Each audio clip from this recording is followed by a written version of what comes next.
The story of Ram and Ravan, a story related to this festival.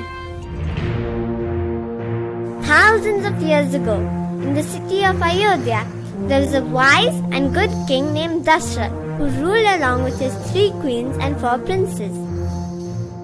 The eldest, Ram, and his beautiful wife Sita lived happily along with the other prince brothers and their wives. But one of King Dashrath's wives was jealous of Ram and demanded that he be exiled to the forest for 14 years so that her son Bharat be made king. Having once promised his wife to fulfill any wish of hers, the helpless king exiled Ram to the forest. And so, Ram set off on foot, accompanied by his loving wife Sita and loyal younger brother Lakshman. A few years into their exile, a demoness named Surpanakha saw Ram and fell for his looks. She asked Ram to marry her. Ram refused and asked her to go to Lakshman instead. But Lakshman also refused. Enraged, Surpanakha showed her true form and Lakshman cut off her nose and ears. The demoness went wailing to her brother, who was none other than Ravan, the demon king of Lanka. Ravan was furious and swore revenge. With the help of another demon who took the form of a golden deer, he distracted Ram and Lakshman and kidnapped Sita from their hut.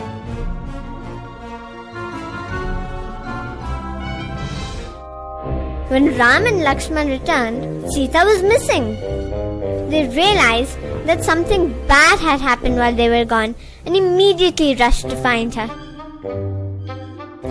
On their way, they came across an army of monkeys and bears that agreed to help them. Among them was a monkey named Hanuman, who had once vowed to be at Ram's service. Now Hanuman was no ordinary monkey.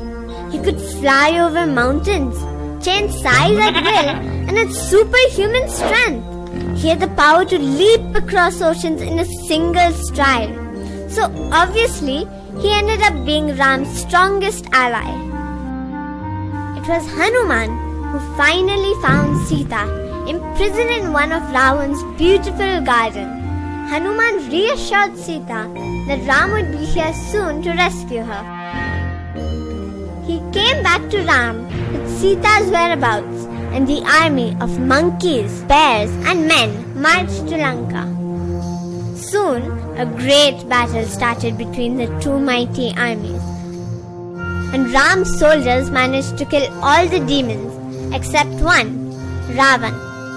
The battle was now between Ram and Ravan. He gave Ravan one last chance to apologize and return Sita. Ravan instead rained down weapons on him. Ram too fought back relentlessly, but despite all his efforts, nothing seemed to kill Ravan. Finally, Ravan's brother Vibhishan told Ram that Ravan's weakest point was in his navel. Using an arrow given to him by the gods, Ram shot Ravan in the navel and killed him instantly. And so, Ram and his love Sita were finally reunited. Soon after, upon completion of their 14 years in exile, Ram, Sita and Lakshman returned home to find the entire city waiting for them. The streets were decorated with flowers and lamps, and there was happiness everywhere. And this is why, every year on Diwali, you see the streets, homes and offices lit up with lamps, like the city of Ayodhya, in celebration of Ram and Sita's homecoming.